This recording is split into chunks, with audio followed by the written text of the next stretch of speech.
Hi friends, నేను మీ సత్యాను. ఈరోజు నేను ఇవి గంటెలు అంటారండి. ఒక దగ్గర సజ్జలు కూడా అంటారు. దీంతో బన్నలు, ఇవి బన్నలా చేస్తున్నాయి. అంటే బన్నలు అంటే ఈ హాటేనండి, స్వీట్ కాదు. ఇవి మనం ఎలా చేయాలో చూద్దాం. మనం ఒక కప్పు గంటలు అంటే సజ్జలు తీసుకొని అదే కప్పుతోటి ఒక కప్పు సజ్జలు గంటెలు అంటామండి. మేము రెండు కలిపి అంటాం. గంటలైనా అనొచ్చు, సజ్జలైనా అనొచ్చు. మనం ఇవి బాగా కడిగించుకొని గాలించుకొని ఎండబెట్టుకోవాలండి. ఎండబెట్టుకొని ఉంచుకోండి. పెసలు, ఒక కప్పు పెసలు, 2 కప్పులు బియ్యం, ఒక కప్పు గంటలు, ఒక కప్పు పెసలు, 2 కప్పులు బియ్యం. అంటే గంటలని సజ్జలు కూడా అంటారండి. ఇందులో ముందు మిక్సీలో గంటలు సజ్జలు వేసుకొని, ఒక కప్పు సజ్జలు, ఒక కప్పు పెసలు వేసుకొని ఒకసారి మిక్సీ పట్టాలండి. చూసారా, కొద్దిగా మిక్సీ అయ్యాక ఇలా మిక్సీ అవుతుంది. ఇందులోనే మనం బియ్యం ఉన్నాయి కదండి, ఆ బియ్యం కూడా 2 కప్పులు వేసుకొని మెత్తగా మిక్సీ పట్టాలి. అంటే బాగా మెత్తగా కాదండి, చిన్న మరుంగా ఉండాలి. అంటే ఇడ్లీ రవ్వ వస్తుంది కదా, అలాగ వస్తుంది. చూసారా ఎంత బాగా వచ్చిందో. అలాగా మిక్సీ చేసుకోవాలి. ఇది ఇలా కరాచీ రవ్వ అది ఎలా ఉంటుందో అలాగేనండి మిక్సీ చేసుకోవాలి. ఇది ఇలా మిక్సీ పెట్టింది పక్కన పెట్టుకోండి. ఒక బౌల్ తీసుకొని కప్పు మెజర్మెంట్ చెప్తున్నాను నేను. ఒక కప్పు మనం ఏ కప్పుతో కొలుచుకుంటే ఆ కప్పుతోనండి. 1.5 కప్పు వేసుకున్నాను. ఈ మెజర్మెంట్కి అయితే నాకు ఈ వన్నలకు కరెక్ట్గా వచ్చింది. అందులోనే జీలకర్ర, కారం, కొద్దిగా పసుపు, టేస్ట్కి తగ్గ ఉప్పు, అందులో పచ్చిమిరపకాయలు, అల్లం ఆడేసుకొని మిక్సీ చేసుకొని అది ఉంచుకొని మనం ఇలా కలుపుకోవచ్చండి. ఇలా వేసుకొని కొద్దిగా గోరువెచ్చటి నీళ్ళు వేసుకోవాలి.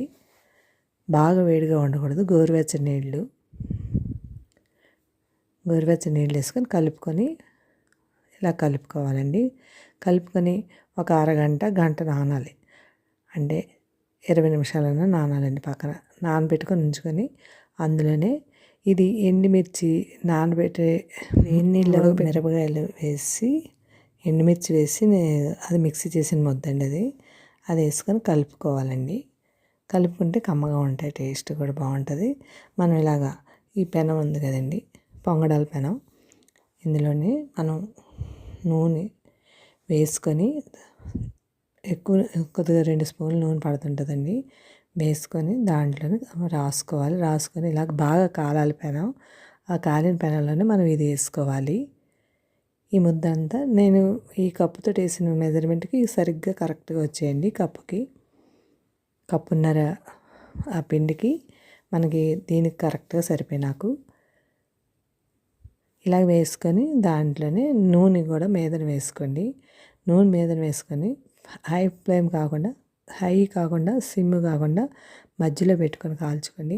ఎందుకంటే పెనం మనకి మంట తక్కువ ఎక్కువ ఉంటుంటాయి, అందుకని జరుపుకుంటూ ఉండాలి. ఇలా జరుపుకుంటూ ఉంటే మనకి కాలుతాయి, 4 వైపులా కాలుతాయి.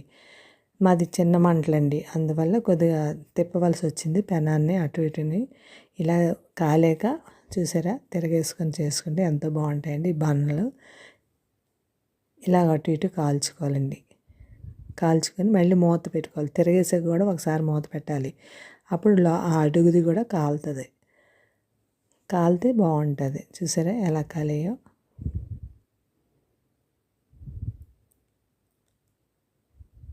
అంటే ముందు మనకు ఉడకపోయినా ఒకసారి మళ్ళీ మూత పెట్టుకొని ఉడకనివ్వాలి. చూసారా ఎలా కాలేయో, చుట్టూని చక్కగా కాలి. ఇలా కాల్చుకొని మనం తీసుకొని నెయ్యి నంచుకొని తింటే బాగుంటాయండి. చూసారా బన్నలు ఎంత బాగున్నాయో. టేస్ట్ కూడా చాలా బాగుంటుంది, బలం కూడా అండి. చిన్నప్పుడు పూర్వీకులు మా నాన్నమ్మ గారు వాళ్ళు చేసేవారు. అప్పుడు కట్టెల పొయ్యిల మీద కాల్చి చేసేవారు. ఇప్పుడైతే మనం ఇలాగా అంతేనండి. ఎంత టేస్టీ అయినా గంటెలు లేక సజ్జలు బన్నలు తయారు చేసాను. Thank you, bye. సబ్స్క్రైబ్ చేయండి, లైక్ కొట్టండి, కామెంట్ పెట్టండి. బాయ్.